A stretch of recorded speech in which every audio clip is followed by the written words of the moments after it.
नमस्कार मित्रों, मैं रायपुर से अनिल श्रीवास्तव अपने चैनल हिंदू धर्म सप्रमाण पर आपके लिए एक नया एपिसोड लेकर उपस्थित हुआ हूँ। मित्रों, जैसा आपने देखा होगा कि पिछले 2-3 एपिसोड से मैं उत्तर प्रदेश 4-5 एपिसोड हो गए उत्तर प्रदेश के बारे में, जो उत्तर प्रदेश के प्रमुख हमारे हिंदू धर्म से संबंधित स्थान है वो बता रहा हूँ। देखिए, तीर्थ स्थान मैं बोल जरूर रहा हूँ, पर बहुत से ऐसे स्थान बता रहा हूँ। एक्चुअली मैं इसका कहना चाहिए, इस श्रृंखला का फ़ायदा उठा के आपको वो स्थान बता रहा हूँ जो कि बड़े कहना चाहिए जिनकी बड़ी पुराणों में चर्चा है, और खास करके भगवान श्री कृष्ण से संबंधित तो हर एक घटना की चर्चा है। रामायण में श्री राम से संबंधित उतनी बातों की चर्चा नहीं, उतना डिटेल नहीं है एक एक चीज, जबकि भगवान श्री कृष्ण से संबंधित तो हर बात की चर्चा है, केवल एक बात छोड़ के। और वो बात क्या है? राधा। तो उसके बारे में बाद में बात करूंगा। अभी मैं आपको आज वृंदावन की यात्रा पर ले चलता हूँ, असली वृंदावन। अब असली नकली की बात नहीं है, मैंने असली बोल दिया, पर जो आपको एक वृंदावन दिखाया था ना, निधिवन, जिसे वृंदावन कहा जाता है, बड़े बड़े बोर्ड लगे रहते हैं वहाँ, वृंदावन। देखिए, वृंदा का मतलब होता है वन तुलसी, बताया था आपको। तो वन तुलसी के वृक्ष हैं वहाँ पे, तो इसलिए ऐसा नहीं है कि उसको गलत कहा जाता है वृंदावन। लेकिन यहाँ पर अपन उस वृंदावन की चर्चा कर रहे हैं जिसका उल्लेख श्रीमद् भागवत में है, और जहाँ भगवान श्री कृष्ण से संबंधित घटनाएं घटी थी। तो वो ये नहीं है, ये बताया था मैंने आपको, क्योंकि गलत बताते हैं लोग, रास रचाया ये वहाँ नहीं। वो जो है 30-40 किलोमीटर आपको दूर बताया था मथुरा से, गोकुल से, वो स्थान है। उस स्थान, जब ये चर्चा भी है इसमें, श्रीमद् भागवत में चर्चा है कि जब ये नंद जी जो थे वो अपने सब जो गांव वाले मुखिया थे, और जब यादवों के कुल बसे हुए थे एक साथ, यादवों के कुल थे। देखिए, मैं यहाँ पे एक बात आपको उल्लेख कर दूँ कि मथुरा से आगे, मथुरा भी कई लोग बोलते हैं, पर मथुरा से आगे इसको व्रज भूमि कहा जाता है। व्रज भूमि, व्रज भूमि, व्रज नहीं, व्रज, व्रज विहारी। तो इसका कई लोग बड़ा डिफाइन करते हैं व्रज का अर्थ। जैसे वज्रनाभ राजा बन गए थे, ये आपको बताया था कि मथुरा के राजा वज्रनाभ, श्री कृष्ण के प्रपौत्र, उनके नाम पे बोलते हैं। लेकिन यहाँ ऐसा नहीं, गलत है ये, उनका नाम था वज्र, और जबकि इस भूमि कहा जाता व्रज। तो व्रज का आप अर्थ देखेंगे हिंदी में, तो व्रज का अर्थ होता है चलना फिरना, चलना। और यहाँ पे दूसरा अर्थ भी ये दिया हुआ है कि गौचारण जिसे कहा जाता है, गायों के चरागाह, गायों का चरना। तो एक्चुअली में इसका पूरा नाम है गोव्रज, गोव्रज। तो अब सिर्फ वज्र और बीरज, ईरज, होरी खेलत नंदलाल बीरज में आपने सुना हो, व्रज भूमि। व्रज भूमि बहुत, इसकी 84 कोस की परिक्रमा होती है, आपको पता है, बड़ी लंबी चौड़ी, लोग कई दिन करते हैं जो, और गांव गांव में उनको खाना भी खिलाया जाता है, जैसे तीर्थयात्रियों, गांव वाले सेवा करते हैं जो। और ये एरिया जो है इसका, जो वृंदावन वाला है, इसमें बताया था आपको 11-12 वन थे, उसमें एक ये था वृंदावन। और जब नंद जी गांव छोड़ के आए गोकुल से कई कारणों से, तो फिर वो यहाँ पर एक पहाड़ी पे उन्होंने अपना गांव बसाया। और जैसा होता है कि भाई गांव जो साथ संगी साथी कुनबे वाले सब आए, वो उस पहाड़ी पे धीरे धीरे अपने घर बना लिए, और ऊपर में सबसे ऊपर नंद जी का घर। ऐसी उस समय परंपरा थी। नीचे शेर चीते घना जंगल वन था ना, तो उससे बचने के लिए ऐसा ऊपर बनाया था। तो उनके एक मित्र थे, मैं पहले ही बता देता हूँ, उनके एक मित्र थे वृषभानु, जो गोकुल के पास ही एक गांव था, गोकुल से 4-5 किलोमीटर दूर। उस गांव का नाम था रावल। तो वो भी अपने परिवार को लेके पास की दूसरी पहाड़ी पे जाके बस गए थे। और उस गांव का नाम पड़ा बरसाना। वृषभानु जी के नाम पर वो बरसाना पड़ गया नाम। जैसे इस गांव को जहाँ नंद जी अपने गांव वालों को लेके कुंबे को लेके बसे थे, इसे कहा गया नंदगांव। तो ये 2 गांव बड़े प्रसिद्ध हैं। आसपास भी दूसरे गांव थे, ऐसा नहीं कि इतने ही थे, क्योंकि ये तो पूरे गोपालकों का एरिया था ना। सब गाय थे, ये चरागाह था पूरे का पूरा। तो गो सब यदुवंशी कहना चाहिए इनको, गोपालक, वो यहाँ बसे हुए थे। तो इस क्षेत्र में जितना पढ़ेंगे ना श्रीमद् भागवत आप पढ़ेंगे तो लगभग समझ लीजिए कि 7 से 8 वर्ष की अवस्था में, जब श्री कृष्ण 7-8 वर्ष के थे, तब उनके पिताजी गोकुल से नंदगांव आ गए। नंदगांव आ गया मतलब गांव बसाया, उसका नाम उनके नाम पर पड़ गया नंदगांव। तो जो, और एक बात याद रखिएगा कि 11 वर्ष की अवस्था में लगभग यहाँ से वो मथुरा चले गए, अक्रूर जी लेके। अर्थात कहने का अर्थ है कि लगभग, अब मैं कोई डेज कैलकुलेट नहीं कर रहा हूँ, लेकिन लगभग 3 वर्ष यहाँ पर रहे वृंदावन। मैं ये क्यों बता रहा हूँ इस समय कि भाई इतिहास बताना तो पीरियड बताना पड़ेगा, और इसलिए बताना जरूरी कि जो घटनाएं घटी उस समय उनकी आयु कितनी थी श्री कृष्ण की, ये बात ध्यान रखने जरूरी है। ये मैं इसलिए बता रहा हूँ कि जब आप गोकुल में, जैसा आप चित्रकूट का बताया था ना श्री राम का कि 14 में से 11 वर्ष वनवास में रहे, वैसे गोकुल में जो आपको पंडित पुरोहित हैं वो बताएंगे कि 11 वर्ष 52 दिन यहाँ में। भाई कैसे कैलकुलेट किया पता नहीं, मैं तो कई बार पढ़ा श्रीमद् भागवत को, ऐसे 11 वर्ष 52 दिन ठीक है, लेकिन जनमानस है। पर मैं बता रहा हूँ 11 वर्ष 52 दिन अगर सही भी है तो ये पूरा उनका ये समय था मथुरा जाने का। मतलब केवल ये गोकुल का नहीं था, गोकुल और वृंदावन मिलाकर ये समय था 11 वर्ष 52 दिन, ऐसा मान सकते हैं। तात्पर्य ये है कि जो भी घटना घटी यहाँ पे वो इस पीरियड की थी।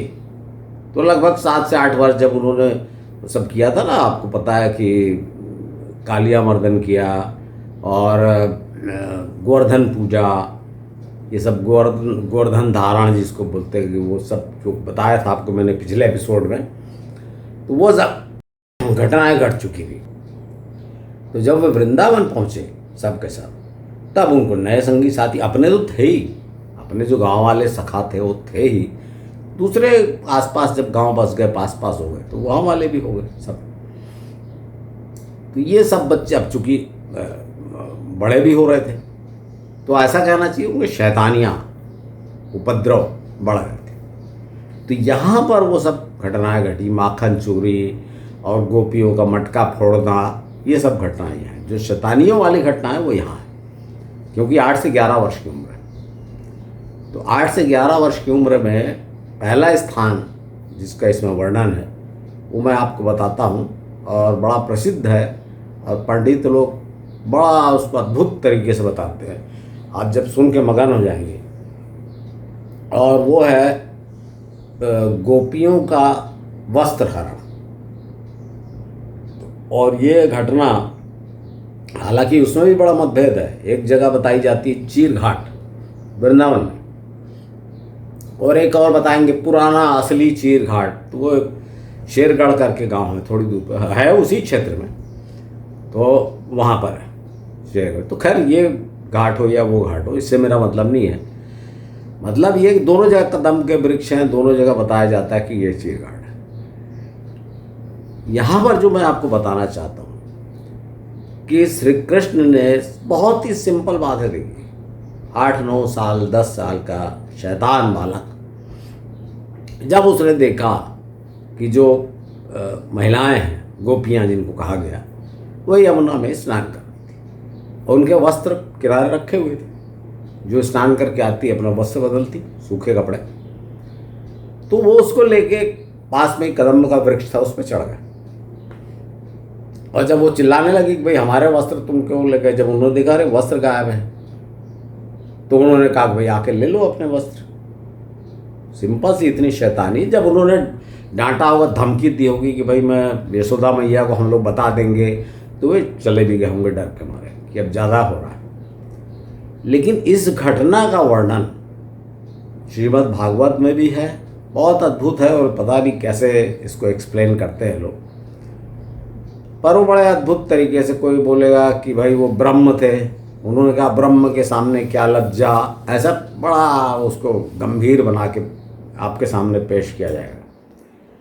या किसी जगह साधु लोग बता देंगे कि भाई उनको कई बार कृष्ण जी ने टोका, कन्हैया ने, कि भाई ऐसा पानी में नग्न होकर स्नान मत किया करो, क्योंकि वरुण देव का है जल, और ऊपर भी सूर्य देव देखते हैं, ऐसे दो दो देवता देखते हैं।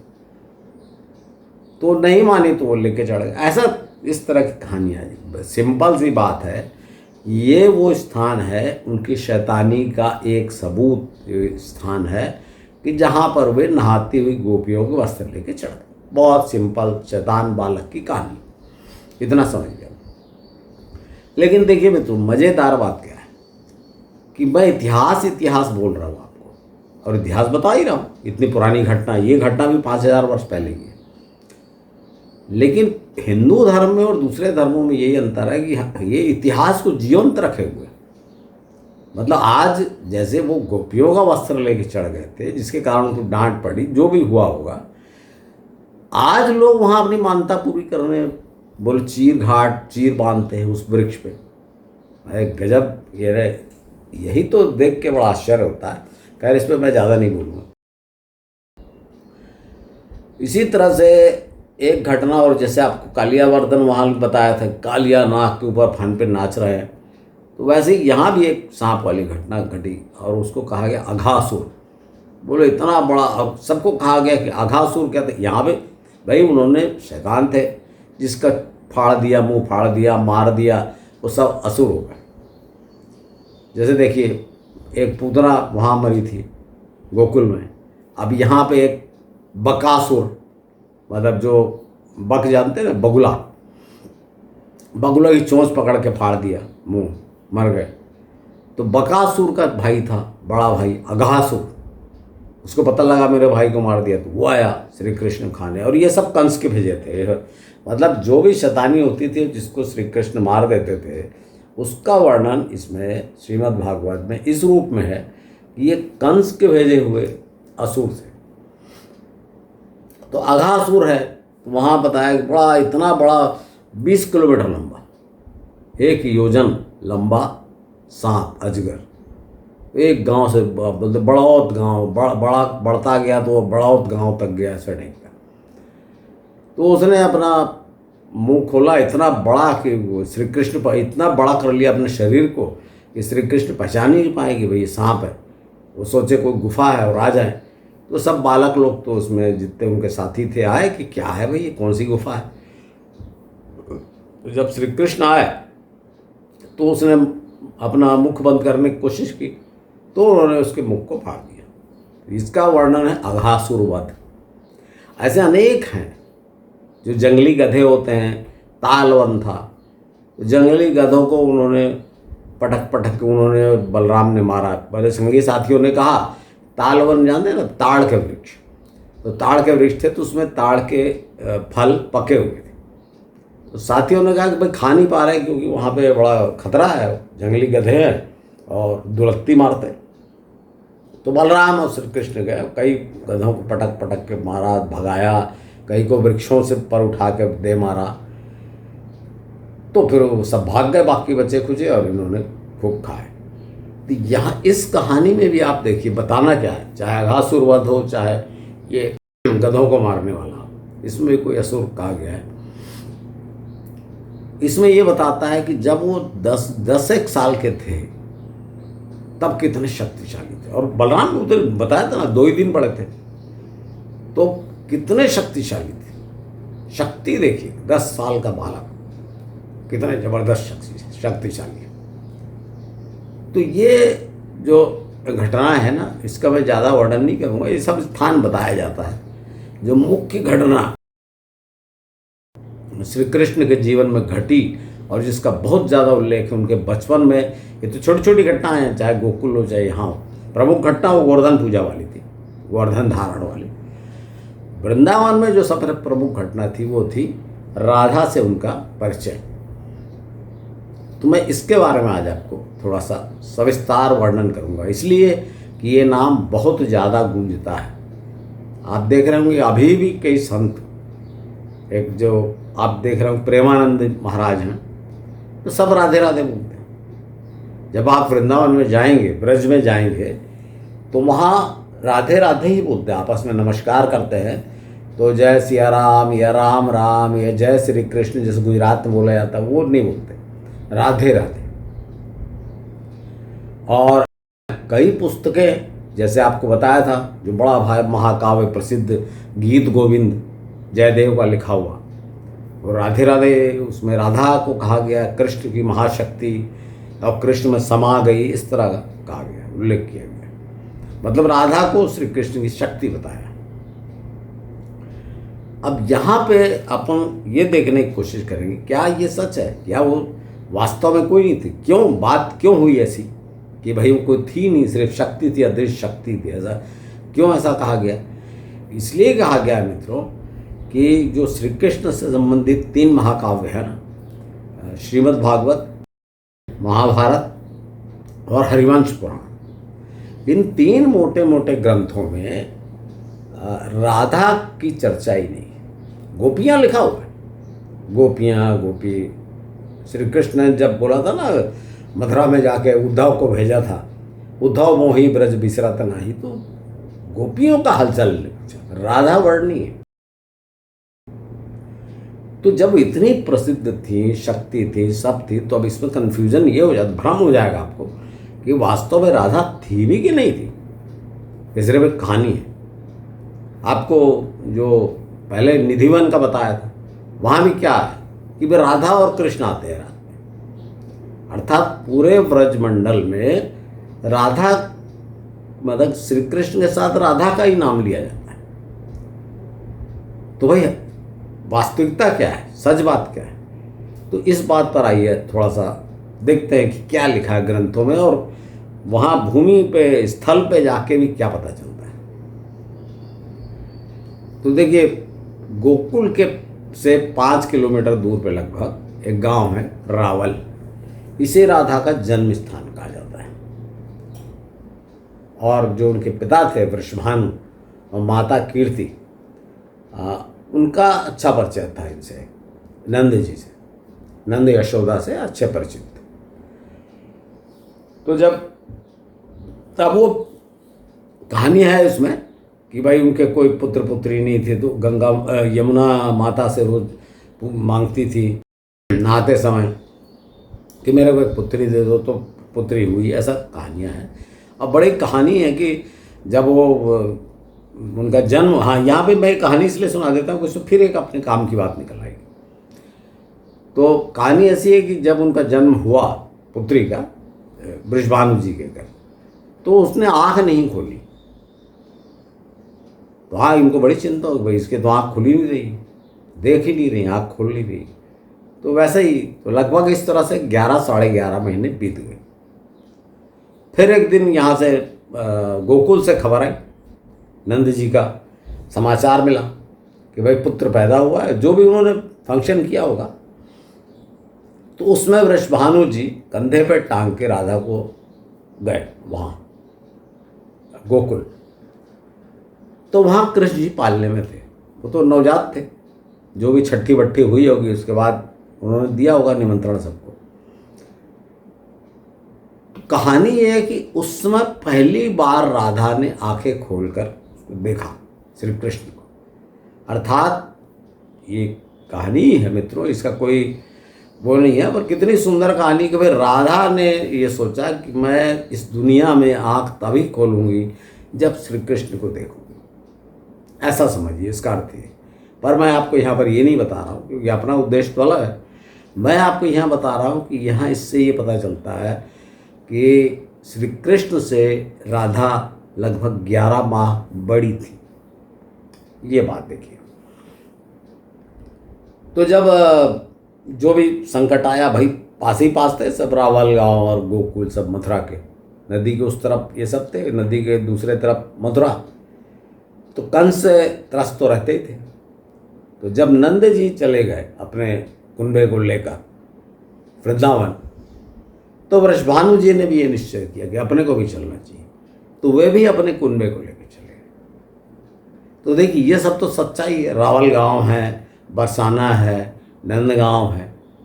ये मैं आपको इसलिए बता रहा हूँ कि जो है ना कि राधा वास्तविकता में थी कि कल्पना थी, इसलिए बता रहा हूँ।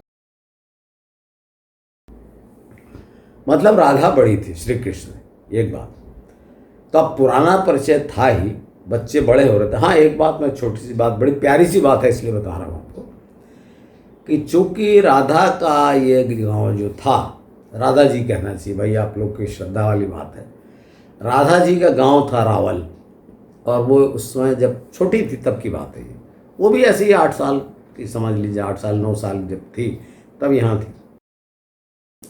तो उन्हें यहाँ लाडली जी कहा जाता है, जैसे छोटे शिशु को कहा जाता है ना, लाडली जी। और बरसाने में उनको कहा जाता किशोरी जी, इस बात का ध्यान रखिएगा। और श्री कृष्ण को भी जो दोनों को जो कहा जाता है मिला के, आप सुने होंगे आप, युगल किशोर है, जिसे जुगल किशोर कहा जाता है, अर्थात किशोर काल की घटना है ये। तो मित्रों इस समय क्या हुआ कि अब सब खेलते थे एक साथ, और किशोरावस्था थी, एक दूसरे के प्रति आकर्षण रहता ही होगा। इस समय वो घटना घटी शादी ब्याह वाली, कि बालक बालिका अपने जैसे गुड्डे गुड़ियों खेल होता था। मैं तो यही कहता हूँ, और अब मैंने पहले भी डिटेल बताया और फिर से बोल रहा हूँ कि मैं मानता हूँ, क्योंकि ये शरारती लड़के थे, खेलते थे। और उस समय क्या खेल होता था, हमने भी बचपन में खेला है, गुड्डे गुड़ियों खेल, गुड्डा गुड़िया की शादी। तो जब रात्रि में इकट्ठे होते थे और गुड्डे गुड़ियों की शादी नाच गाना आपस में करते थे, तो एक दिन सबने तय किया होगा कि भाई ये इनकी बड़ी पटती है, इनकी शादी करा दो। कोई ब्राह्मण बालक होगा, वो अपने पंडित बन के बैठ गया होगा। दूसरे दिन ये बात खुल गई कि भाई ये इनकी तो शादी हो गई। और ये बात खुलने से बड़ी बदनामी हुई। ये आज से 5000 वर्ष पहले की घटना है, ये बात याद रखिएगा। और राधा का विवाह हो चुका था, मैंने आपको बताया कि 9 साल के पहले हो जाता था और लड़कियों का, और बाद में गौना जिसको बोलते हैं, द्विरागमन, वो बाद में होता था, 16-17 साल की हो जाती थी। तो इतनी बदनामी हुई श्री कृष्ण की और राधा की, दोनों की। और फिर जो भी हुआ, क्योंकि देखिए यहाँ इस घटना के बाद राधा का वर्णन नहीं, समाप्त। कई लोगों को बड़ा ऑब्जेक्शन है, जो मैंने श्री कृष्ण पर जब बोला था, बताया था, तब भी लोगों ने कि भाई आप बोलते हो श्री कृष्ण की बदनामी। देखिए मैं, आप बदनामी न बोल के अपयश बोल लीजिए, अच्छा वर्ड यूज़ कर लीजिए, मेरे को क्या आपत्ति नहीं है। मैं यहाँ बताना ये चाहता हूँ कि थोड़ा सा आप घटनाओं को ध्यान दीजिए कि जो मैं बोल रहा हूँ सही है कि नहीं। देखिए श्री कृष्ण की जीवन की, मैंने जन्म से लेके अंत तक, भाला लगने तक सब स्थान का वर्णन है। मथुरा में जन्म हुआ, कारागार में, गोकुल में पले, वृंदावन गए, सब चीज़ हैं। वापस मथुरा आए, यह कंस का अखाड़ा हुआ, कंस को मारा, विश्राम घाट में विश्राम किया, उज्जैनी में पढ़ने गए संदीपनी ऋषि का, फिर द्वारका गए, वहाँ पर ये हुआ वो सब चीज़ और स्थान बताए गए। लेकिन राधा का वर्णन नहीं है। और राधा का जैसे मैंने आपको बताया कि भाई ये जन्म स्थान है, और यहाँ वो बड़ी हुई बरसाने में। फिर क्या हुआ, जब ये मैं इसलिए बोल रहा हूँ कि राधा भी, अगर आप ब्रज में जाएंगे तो श्री कृष्ण से कम प्रसिद्ध नहीं है राधा, बल्कि मेरे ख्याल से तो श्री कृष्ण से ज़्यादा प्रसिद्ध राधा है ब्रज में। बोला ना आपको, राधे राधे कहते हैं लोग एक दूसरे को। तो फिर उनका क्या हुआ, जो भी हुआ, मैं ये नहीं बोल रहा हूँ कि जो भी हुआ उनका वर्णन कहीं क्यों नहीं है, न इतनी मोटी किताबों में भी नहीं है, स्थलीय साक्ष्य भी नहीं है कि भाई उनका हुआ क्या। एक बात यह है मित्रों। दूसरी बात मैं आपको बता चुका हूँ कि जो प्रसिद्ध लट्ठमार होली होती है बरसाने की, आपने देखा होगा। तो ऐसा कैसे भाई लट्ठमार, बड़ा हम लोग उसको सांस्कृतिक रूप लेते हैं, अच्छी बात है, लेना भी चाहिए। पर ऐसा कैसे कि होली के दिन जब यहाँ के युवक जाते हैं नंदगांव के बरसाने होली खेलने, तो वहाँ की गोपिकाएं, मतलब जो लड़कियाँ हैं, वो लाठी मारती हैं कि नहीं खेलेंगे, लाठी मारती। और जब वहाँ के युवक आते हैं तो यहाँ गोपिकाएं लाठी मारती हैं। लठमार होली बड़ी प्रसिद्ध है ये। तो इसके पीछे भी यही है, क्योंकि जब मैं वहाँ गया और मैंने पता किया तो भाई इन दोनों गांवों में आपस में वैवाहिक संबंध, उस समय मैं गया था 8-10 साल हो गए हुए, उस समय पता लगा था कि आपस में वैवाहिक संबंध नहीं होते। बाकी कहीं भी कर लेंगे दूर दूर जाके, पर आपस में नहीं करेंगे। क्यों? जब सबके सब यादव हैं, वहीं के वहीं रहने वाले हैं, एक दूसरे के परिचित हैं, तो ज़्यादा अच्छा रहता ना।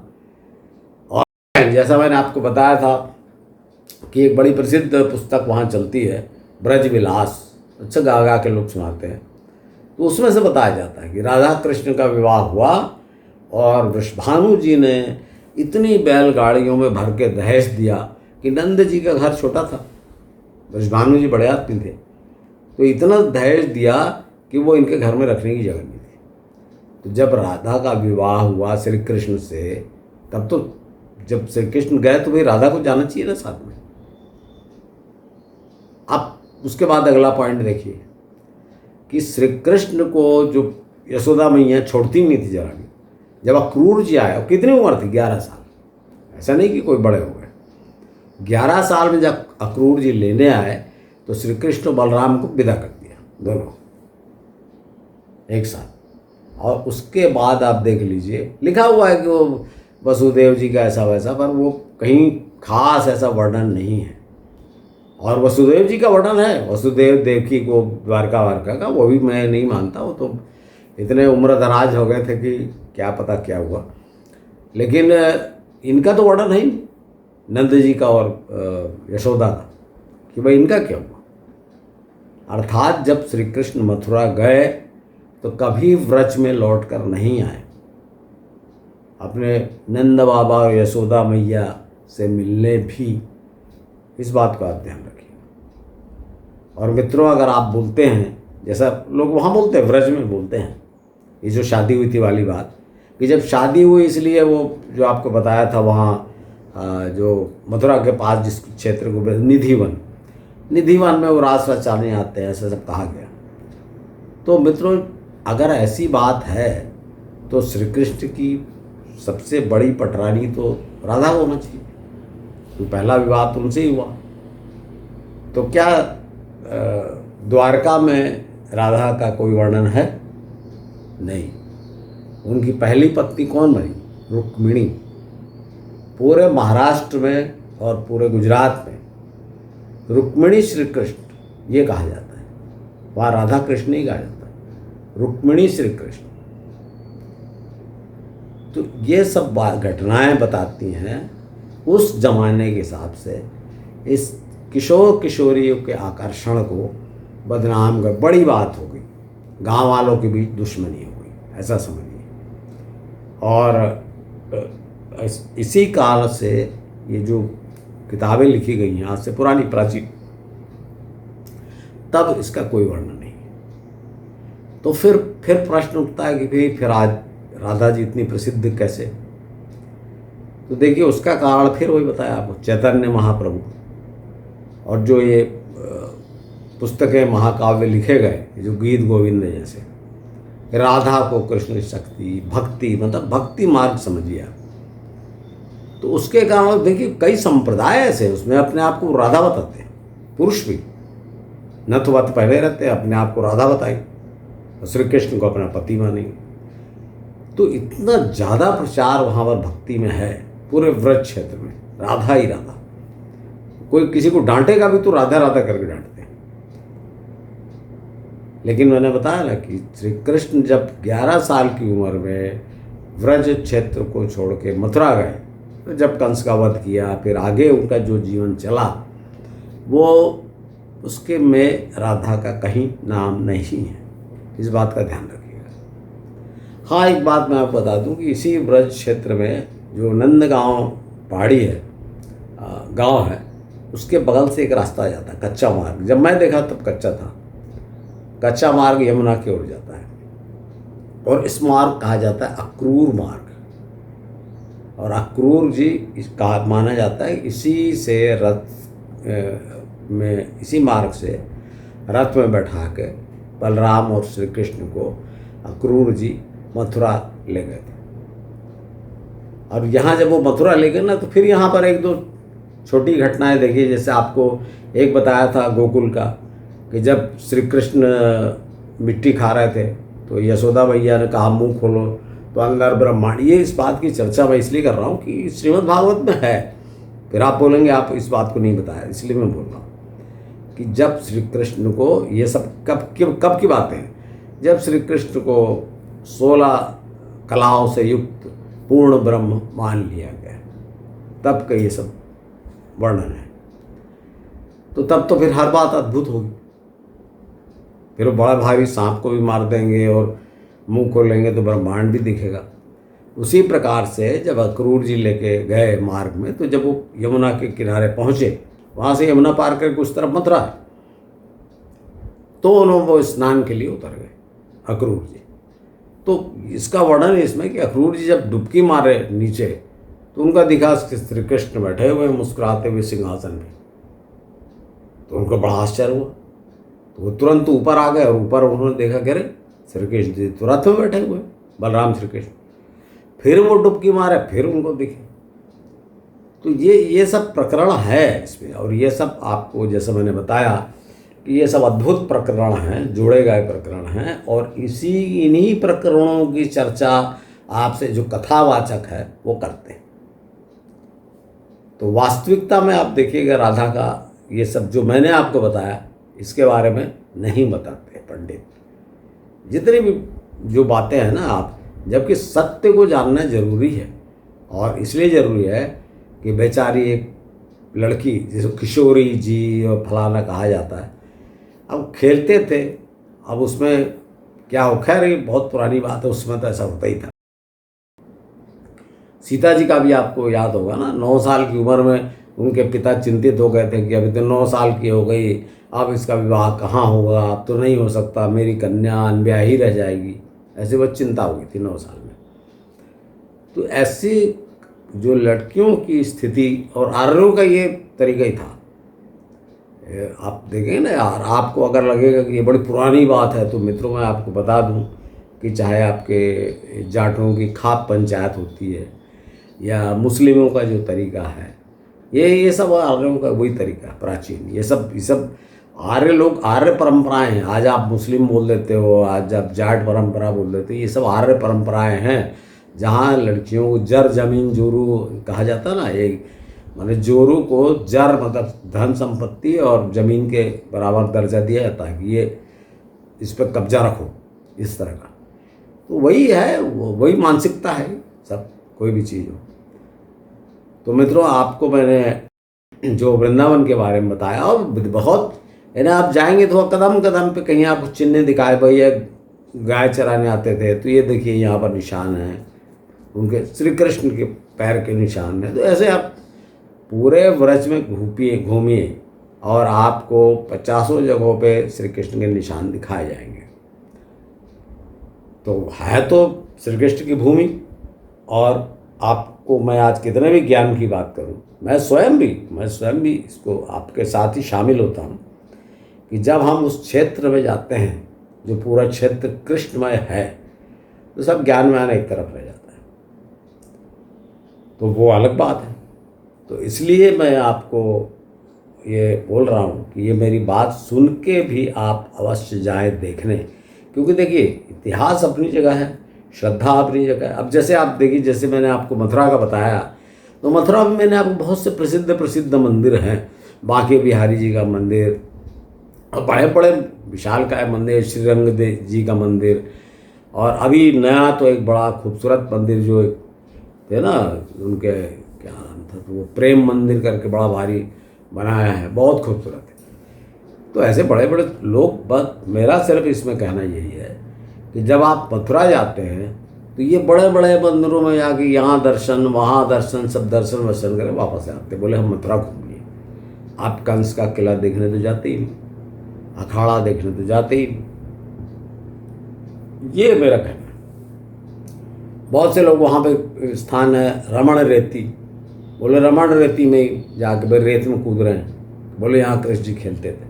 ठीक है, आप उस चीज़ को अनुभव करिए ना। रेत में जब आप लेटते हैं तो अनुभव करिए कि श्री कृष्ण जी भी इस रेत में लेटते थे। ये अनुभव ही तो में मुख्य चीज़ है कि जब इतिहास में आप खो जाते हैं, 5000 वर्ष पुराने इतिहास में आप खो जाते हैं रमण रेती में जाके, और इसी प्रकार हर स्थान पे आप जाइए।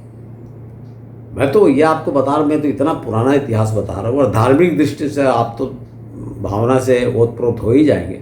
पर जो 400-500 साल का भी इतिहास है वहाँ भी आप जाएंगे तो इस दृष्टि से देखिए। आप जब आप आगरा किले में जाएंगे तो जहाँ शाहजहाँ को कैद कर दिया था औरंगजेब ने, लोग बताएंगे, आप गाइड बताएगा कि यहाँ पे कैद कर दिया था और यहाँ से वो ताजमहल को देखता था।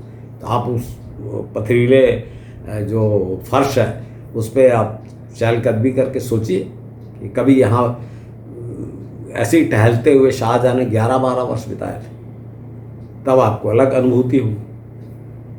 तो मेरा उद्देश्य ये है कि आपको इतिहास बताना, काल बताना, समय बताना, और जहाँ तक कोशिश हो कि वास्तव में हुआ क्या था ये जानना। तो आशा है मित्रों आपको ये एपिसोड पसंद आया होगा। अब मैं अगले एपिसोड में प्रयत्न करूँगा कि उत्तर प्रदेश के 1-2 और स्थान ऐसे बताऊँ जो भगवान श्री कृष्ण से संबंधित हैं, जैसे कि हस्तिनापुर, कि भाई वहाँ उन्होंने क्या किया। हस्तिनापुर आना जाना बहुत था उनका। और उसका बाद विंध्यवासिनी, कि भाई विंध्यवासिनी जो विंध्याचल पर्वत है उससे श्री कृष्ण का क्या संबंध है। ऐसे आपको 1-2 एपिसोड बताऊंगा, फिर आपको बाकी स्थान दिखाऊंगा उत्तर प्रदेश के। तो आपसे मेरा अनुरोध है कि आज का एपिसोड आपको पसंद आया होगा तो इसे अपने मित्रों परिचितों में अवश्य शेयर करें और मेरे अगले एपिसोड की प्रतीक्षा करें। धन्यवाद।